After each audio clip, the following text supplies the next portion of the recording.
Good afternoon. Welcome to the Christian Quality Engineer. I am Chris. Today, in God's providence, I had two wonderful things happen. The first being on Twitter yesterday. I saw somebody post a question. If it was 100% guaranteed, hypothetical guarantee, that abortion would be ended tomorrow if and only if you supported the LGBTQ movement, would you do it? And the second thing that happened in God's sovereign providence was today we had some problems on one of my parts, and the person in charge of the process said, well, I can give you defect A or I can give you defect B. Which one do you want? The answer for both of them should be obvious. That's unacceptable. I'm not going to compromise the standards, either the quality standards or the biblical standards for either of them. And just because you can say you can eliminate one doesn't mean I'm going to support the other, because it still makes a bad part. I'm not going to glory in a defect. We shouldn't. That false dichotomy where you can only have one or the other, only A or B, there's no C option. Well, there is. There always is. In our Christian walk, God is clear that both are sins.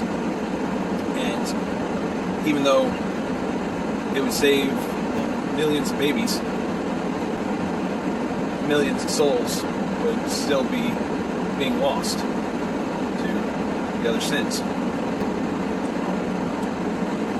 Ford or GM or whoever your customer is has a standard, and I'm not at liberty to change their standard. My customer tells me that they want a part that is this dimension and this color and this level of paint defect and appearance standards, and they tell me what they want. And what I am not allowed to do is say to my clients, oh yeah, that's okay, we can send that, because it's not what Ford wants. In life, when it comes to sin, sin is sin, and I can't tell other people that, oh yeah, it's okay, you can do that sin, just don't do that sin over there. That sin's worse than that sin. No, it doesn't work that way. Sin is wrong no matter what the sin is, and we should never give approval to any of them, even if it means eliminating another sin.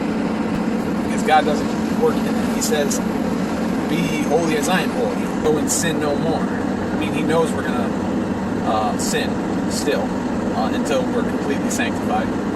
And our customers know we're going to send bad parts or less than perfect parts until, well, I don't think there's an until. It's just always going to happen. It doesn't mean that we shouldn't try to achieve perfection. We shouldn't just stand by and purposefully make bad parts in an effort to not make a bad part over there. Because we as quality engineers don't compromise our quality standards. Likewise, we shouldn't compromise God's standards either. Like, share, and subscribe, and commit your work unto the Lord. Thanks.